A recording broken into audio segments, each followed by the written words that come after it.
তুমি কি জানো উম্মত, আমি 23টা বছর টানা তোর জন্য কেঁদেছিলাম উম্মত।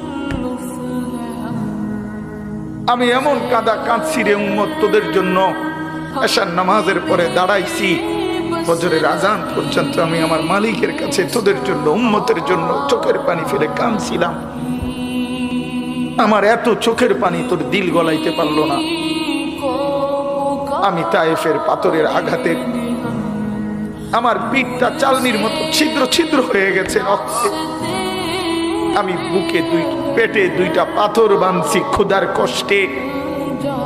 আমি উহুদের দান শহীদ করা রক্তে উহুদের ময়দানে পড়েছিলাম বেহুশ হয়ে।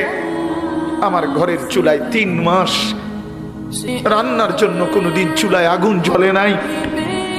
আমার এত চোখের পানি, এত রক্ত, এত ক্ষুধার কষ্ট, কিছুই তোর মন গলাইতে পারলো না, তোরে সেজদা দিতে পারলো না।